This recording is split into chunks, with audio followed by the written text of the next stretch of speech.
कहते हैं चीते की चाल और बाज की नजर पर कभी संदेह नहीं करते। इस सृष्टि ने हर प्राणी को कुछ अद्भुत शक्तियां प्रदान की हैं।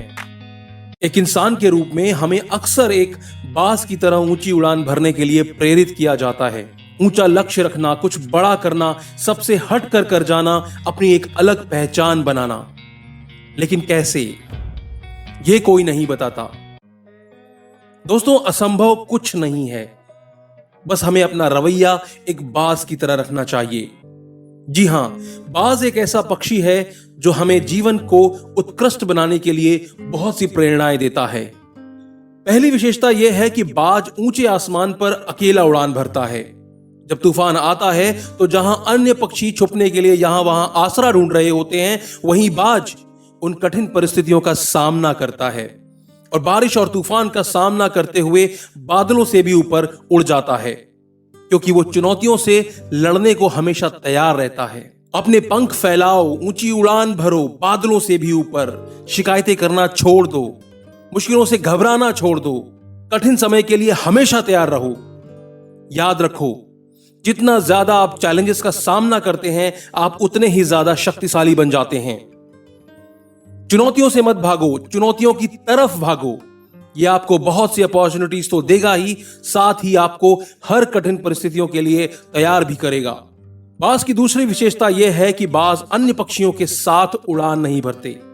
अन्य पक्षी बहुत बोलते हैं, एक दूसरे से लड़ते झगड़ते हैं, झुंड में नजर आते हैं, लेकिन बाज चुपचाप आसमान पर अकेला उड़ता रहता है।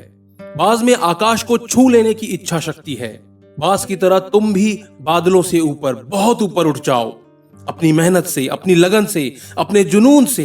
अगर आप अकेले उड़ना सीख जाएंगे तो आप सबसे मजबूत और शक्तिशाली व्यक्ति बन जाएंगे। इसलिए ऊंची उड़ान भरो और अकेले उड़ो।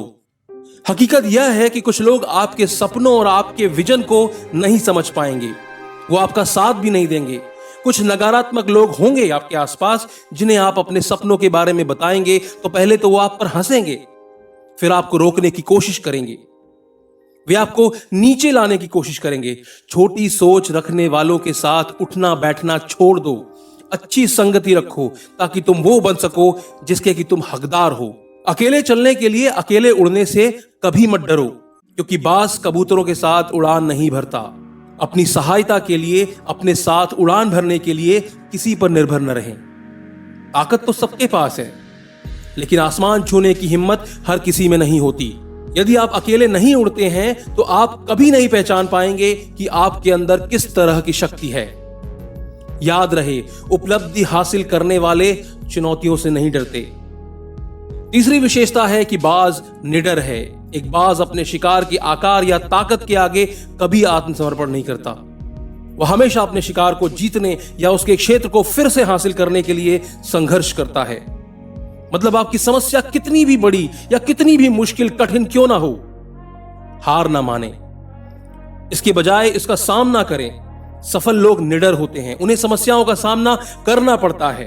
बाज की चौथी विशेषता यह है कि बाज के पास एक बेहद पैनी दृष्टि होती है। आप जो चाहते हैं उसे पाने के लिए उत्कृष्ट दृष्टि और एकाग्रता होना सबसे ज्यादा महत्वपूर्ण है। बाज केवल अपने लक्ष्य पर ध्यान केंद्रित करते हैं, डर पर नहीं। एक जानवर का शिकार करने का लक्ष्य निर्धारित करने के बाद वे उन पर एकदम पैनी नजर रखते हैं और वे अपना ध्यान केवल उसी पर लगाते हैं। वे अपना ध्यान तब तक नहीं हटाते जब तक कि वे उसे हासिल न कर लें, और पलक झपकते ही वो अपने शिकार को धराशायी कर देते हैं।